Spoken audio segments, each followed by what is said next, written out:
Is America ready for a female president? This is the narrative that keeps coming back, and this time it's from someone who had a vested interest in seeing a woman in the Oval Office. Oh boy.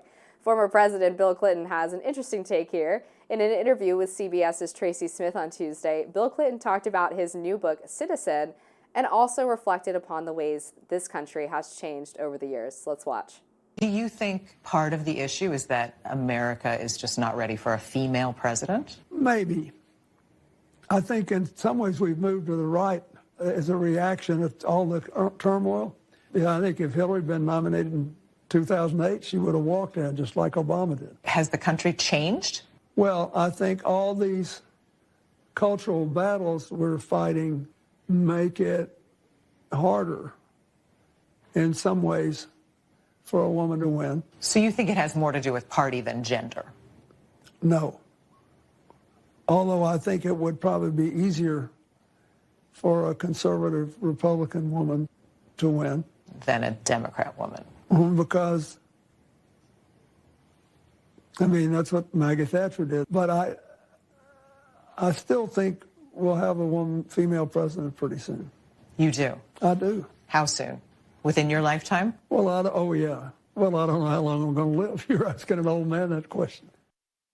In a separate interview with MSNBC, Clinton had some advice for the Democrats post their November 5th loss. Let's watch that.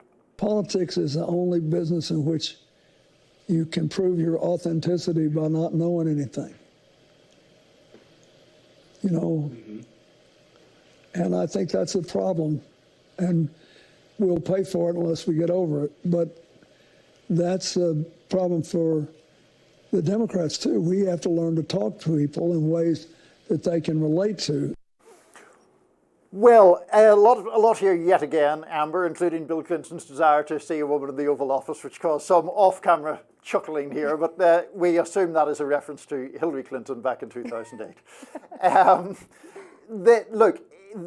People have whatever feelings they have with Bill Clinton. The argument, I think, that the people who typically break those kind of identity barriers are often conservative, that the conservative person is often the first. I think that has some legitimacy to it. I mean, he cited the example of Margaret Thatcher in the UK. Rishi Sunak, conservative, recently became the first non-white Prime Minister of the United Kingdom. And I think there is an argument that that when those barriers are being broken, any resistance to it in the electorate is more easily overcome by a conservative than by a liberal or progressive candidate.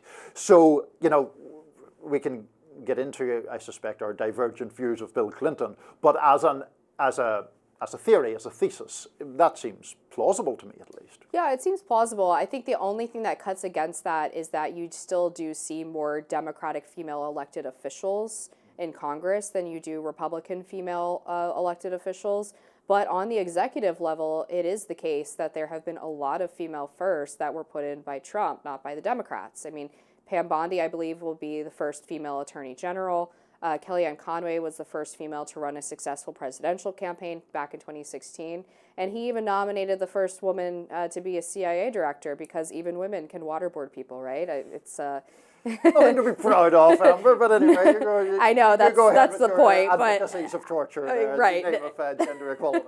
No, that's exactly my point, is it's not really something to be proud of. But yeah, I mean, there were quite a few that I'm not thinking of at the moment, but I mean, there's like this disconnect, right, where Trump is picking a lot of women to represent him publicly or to be members of the cabinet, and did so the first time around.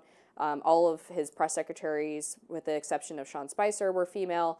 But then on the senatorial and congressional level, you have actually a disparity between Democratic and Republican elected officials. So what does that really say?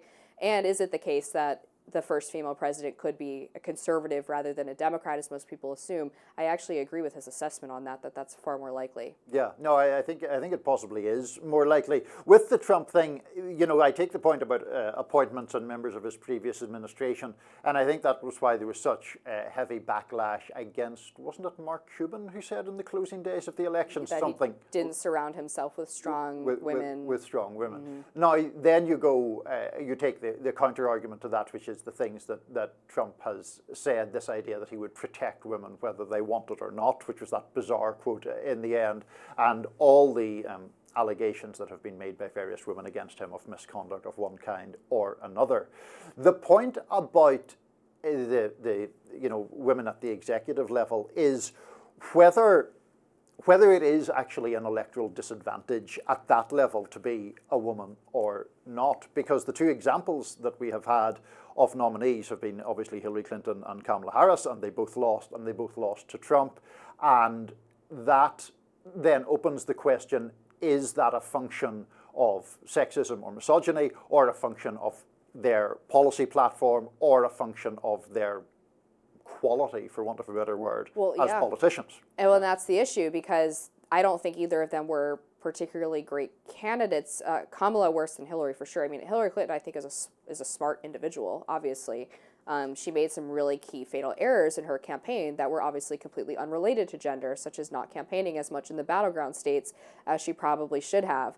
Kamala Harris didn't have much of a policy platform to speak of, and did a very inconsistent at best job of explaining some of the changes of her policy positions from 2019 to 2024. And so I thought she was a very weak candidate. So I don't think either of them are great case studies as to whether or not their gender was the reason why they lost, when there are so many very obvious reasons why they did that were about things like policy, campaign strategy, etc. Yeah, I mean, I know that Clinton's people believe that it was part of it, and the whole shattering the glass ceiling that never shattered. This is an odd role reversal. I think I'm probably more of a Hillary Clinton skeptic than you are, but from a different perspective. But to that point, let me, before we finish this segment, get back to a long-time grievance I have had with Bill Clinton, which goes back to the 2008 campaign, but the reason I mention it is that it resurfaced there. Bill Clinton has a peculiar and, I think, unseemly habit of denigrating Barack Obama. President Obama, I guess I should say. And in that interview, or the clip that we just played, he said, if Hillary had been nominated in 2008, she would have walked in just like Obama did. And the implication there is that then candidate Obama just sort of showed up in favorable circumstances, and the election was as good as in the bag. And I mean, I covered that campaign closely. That's not the case at all. And to your point about talented politicians, I think that even people ideologically opposed to Barack Obama would acknowledge that he is in fact a very talented politician and very talented campaigner.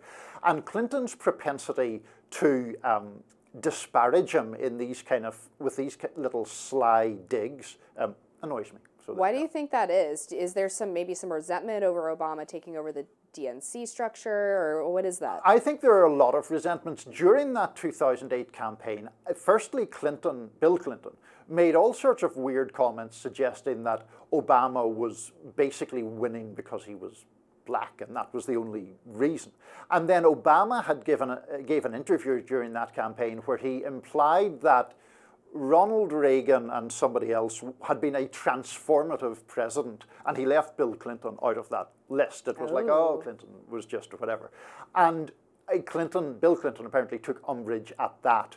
But it is just such a long-running thing. I remember, this is going back a long time, I think it was in 2010, The Guardian in Britain were asking people to write about something, or someone or something about which they had changed their mind. And I wrote about the Clintons, who I had been favourable to, before that. They weren't very involved in the Irish peace process and so forth.